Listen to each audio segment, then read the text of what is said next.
கட்டுமான பொருட்களோட விலையெல்லாம் இப்போது கூடிடுச்சு அப்படின்னு சொல்லி சொன்னாங்க.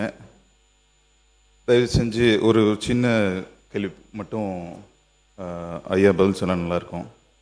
போன வருஷம் தமிழ்நாடு கவர்மெண்ட்டில் ரெக்கார்டான டேட்டா அது.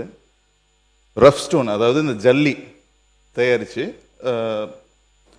தயாரிக்கப்பட்டது வந்து 13.22 கோடி மெட்ரிக் டன்.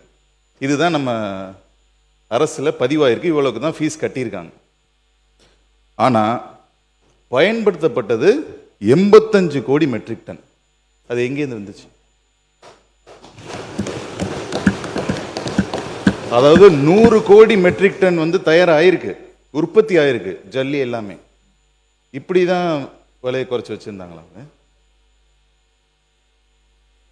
அதுக்கு மட்டும் பதில் சொல்லிட்டாங்களா? மாண்பு உறுப்பினர் மாண்பு நீர்வளத்துறை அமைச்சர் அவர்கள். இல்லை, மாண்புமிகு பேரவைத் தலைவர் அவர்களே, 8 லட்சம் வீடு நீங்கள் லிஸ்ட் எடுத்தேன்னு சொல்கிறீங்க. உண்மையாக சொல்ல போனான்னு அதில் பல தவறுகள் நடந்திருக்கிறது என்பதை திட்டவட்டமாக நான் தெரிவித்துக் கொள்கிறேன்.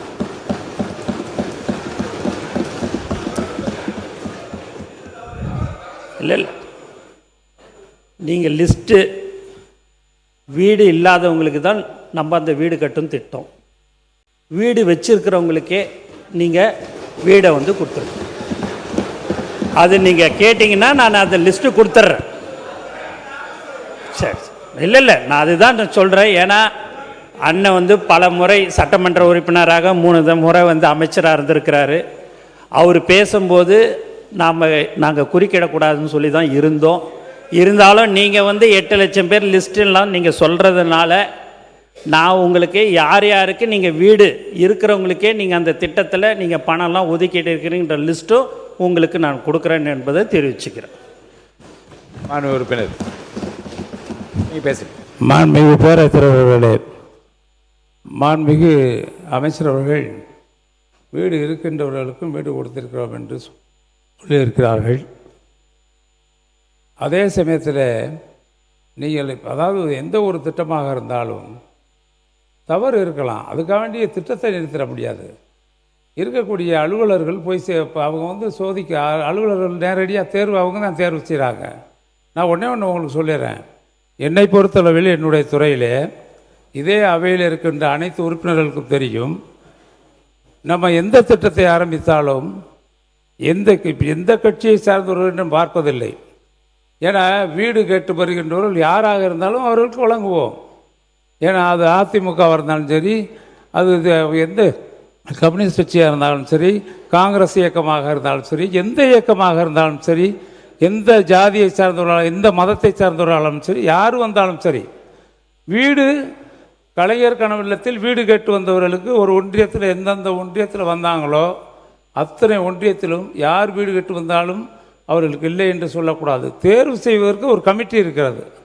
அந்த நீங்கள் இப்போ அமைச்சர் சொல்வதில் இல்லை பெனிஃபிஷியரை இப்போ ஐஆர்டிபி இருக்குன்னு வச்சுக்கோங்க, லோன் கொடுக்குறோம். அதில் பெனிஃபிஷியரை தேர்வு செய்வது அதற்கு ஒரு கமிட்டி இருக்கிறது. அந்த கமிட்டி தான் அதை தேர்வு செய்யுது.